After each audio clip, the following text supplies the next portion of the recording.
why do this now? Because there's an assumption that you are doing this because the child support ended with Britney. Really? Welcome to MsMojo, and today we'll be looking at the most damning claims Kevin Federline made about his ex-wife, pop star Britney Spears, in his tell-all book, You Thought You Knew.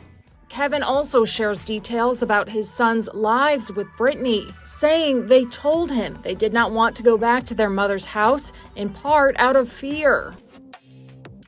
She cheated on him with a female dancer. After Britney Spears and Kevin Federline began dating in early 2004, he joined the European leg of her Onyx Hotel tour as a dancer. According to Federline, this was when he began developing genuine feelings for the singer. You don't need, anything like that. I don't need a ring to make me feel like, oh, I'm closer to her or I'm closer to this person. It's not like that. Love is what it is. However, in his book, he suggests that Spears might not have been on the same page. During a stop in Amsterdam, he claims to have walked in on her getting intimate with a female dancer. Federline writes that he found Britney in a hotel room, going at it and full-on making out with a backup dancer. That dancer, Teresa Espinosa, is now coming forward, posting these photos with Britney. He reportedly left the room immediately with the intention of quitting the tour and booking a flight home. Federline claims that he only changed his mind after Spears apologized, stating that she hadn't realized how serious the relationship was to him. This was supposedly their first of many fights. I was just being rebellious. I kind of caught on after the first couple of times that she did it because it's happened more than once. She'd be like, but it's not me. It's not me to be that way. I was doing it because I was scared. She had unfinished business with Justin Timberlake. You know what? We have fun. We love what we're doing. Yeah, I agree. We're lucky individuals. You're not gonna see us complaining. We're having a good time.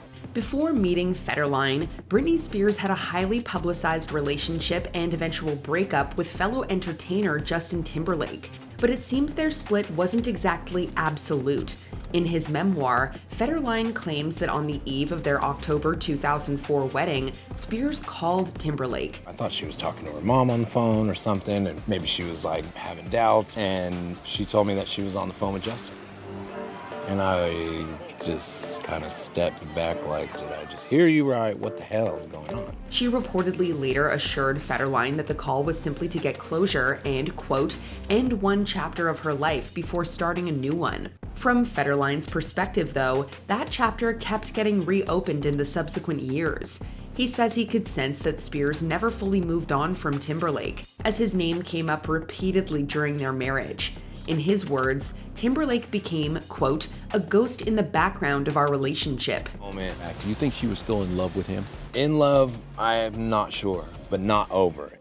She used drugs while breastfeeding. Britney Spears' marriage to Kevin Federline produced two sons, Sean Preston and Jaden James. I pray as a mother I teach you strength and passion to carry through the struggles in the world. I pray you find your dreams, always believe in yourself, and know anything is possible. In his memoir, Federline depicts Spears not only as a neglectful mother, but also a careless and at times deliberately harmful one. He claims this behavior began when their children were still infants.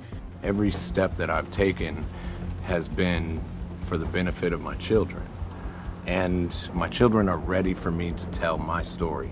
According to him, in 2006, during a party celebrating the release of his debut album, he walked in on Spears using narcotics in his dressing room. At the time, she had just given birth to Jaden and was still breastfeeding. Federline says he begged her to stop breastfeeding and switch to formula, but she allegedly threw her drink in his face and stormed out. Seriously going to go home after this and feed the kids like you don't have a body full of drugs, Federline writes? I had seen it before, her drinking and breastfeeding, and it was really upsetting because of the danger to the kids. He describes that incident as the beginning of the end of their marriage. She was abusive toward their children. He gives insight into his and Britney Spears' sons as they come into adulthood, noting in the upcoming book they really started to come into their own after getting some distance from the pop singer. Federline claims that Britney Spears' behavior toward their sons became increasingly erratic as they grew older. He says that she once punched Preston in the face and bleached their hair so badly that their scalps got burned. According to him, Preston even questioned why Spears often insisted he bathe with her. The most alarming accusation, however, was that the boys allegedly woke up several times to find Spears standing in the doorway, watching them sleep while holding a knife. Writing, they would awaken sometimes at night to find her standing silently in the doorway, watching them sleep. "Oh, you're awake?" with a knife in her hand. Even as teenagers, the disturbing behavior reportedly didn't stop. Federline alleges that Spears once called Preston and told him that she wished he and his brother were dead. All of this supposedly led to the boys refusing to spend time with her. The boys have decided that, you know, they're not seeing her right now. It's been a few months since they've actually even seen her. She favored her younger son, Jaden. But I think some people are just like ceasing to realize how much he cares about her. As you might have noticed, most of Spears' allegedly troubling behavior was directed at Preston. That is, according to Federline, because Spears had a softer spot for their younger son, Jaden, often showering him with attention and leaving Preston feeling overlooked. This sense of neglect reportedly lingered for years, causing Preston to constantly seek reassurance as he grew older. Preston seemed way less anxious. He seemed more comfortable in his own skin, like he was finally stepping out of the shell he'd lived in for so long. However, Federline suggests that Jaden's over-pampering also came with disadvantages. He claims that Spears often took him horseback riding despite knowing he was severely allergic, and also fed him shellfish even though he was allergic. To illustrate this dynamic, Federline recounts an incident where Spears was recorded yelling at Preston, then turning to Jaden and speaking to him in baby talk. I was in shock in the store when I looked down and Jaden, how are you so cool about that? Your brother being with Bear's big feet, size 13 now? Well, he's my brother. And all the more. She was abusive toward Federline himself. I walk up to him and I slap him underneath his chin, you know? Just right here. And I did it, I guess, one too many times, maybe. Before Spears allegedly became violent toward their children, Federline claims she had already displayed that behavior toward him. According to him, in early 2006, while Spears was pregnant with Jaden, they had an argument over his marijuana use. This escalated to the point where she stormed into their bedroom while carrying Preston and slapped Federline across the face. What's going on now, and I'm not going to get into details because I'm not going to just expose her personal life, but it's 10 times worse than anything that I've said in my book. Although they had reportedly clashed several times before, this was the first time it got physical. But it wouldn't be the last. When these allegations made headlines, Spears responded on Twitter, calling them, quote, white lies. She also described her attempts to reconnect with her teenage sons as, quote, complex, suggesting it came from her being separated from them during their childhood. Saying she wants to reestablish a relationship with her family, including her kids. She would love to heal things and get to a place where things can be healthy and consistent. She filed for divorce without telling him. Did that really hit you, like off guard, or did you really feel like it was leading up to that?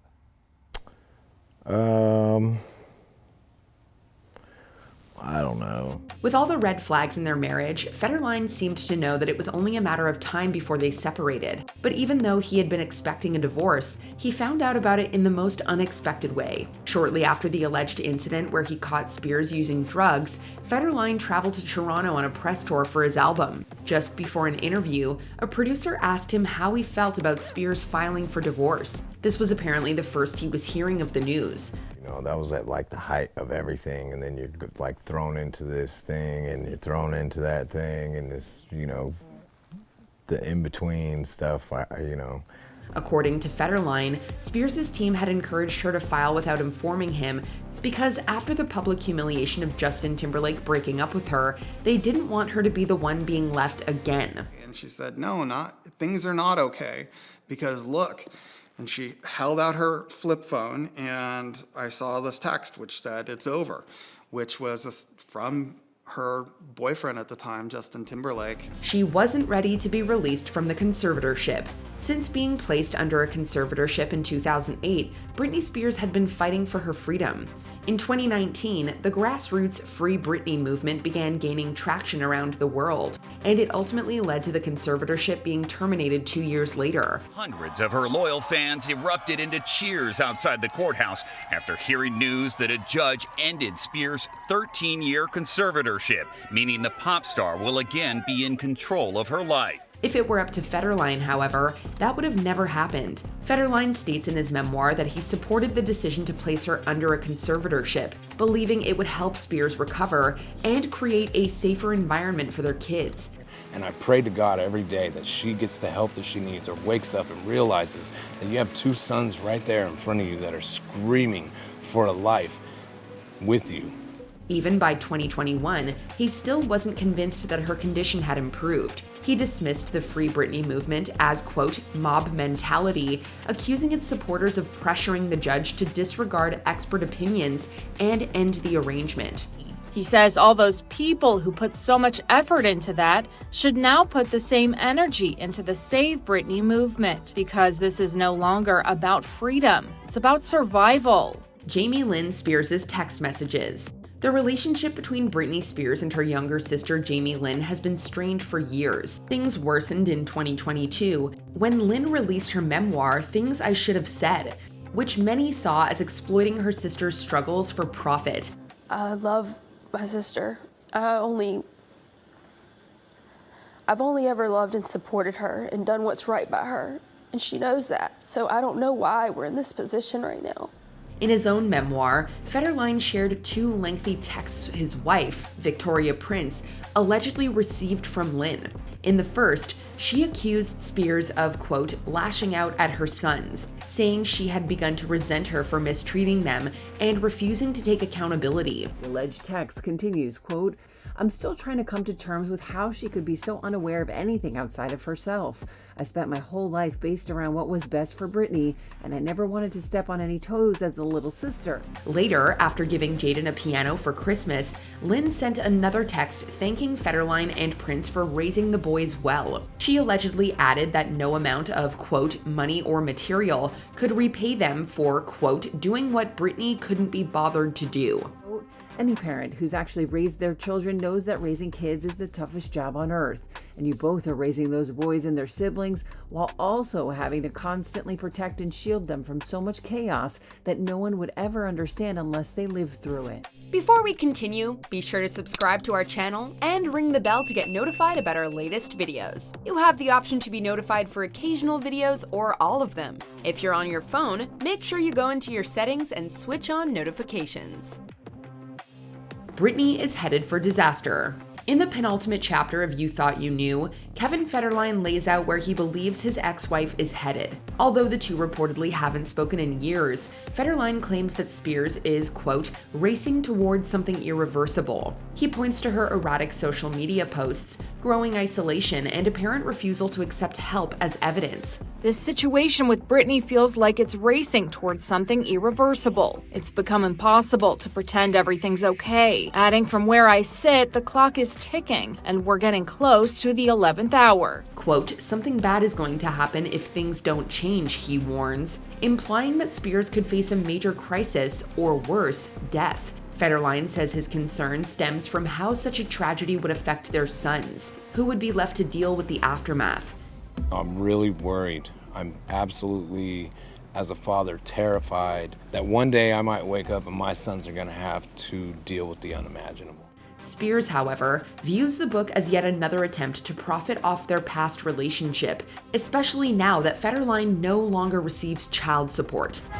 Her rep released a statement this afternoon accusing Kevin of once again profiting off Britney after her child support has come to an end, adding all she cares about are her kids. Will you be reading You Thought You Knew? Have you read it already? What other shocking claims did you discover in its pages? Let us know in the comments.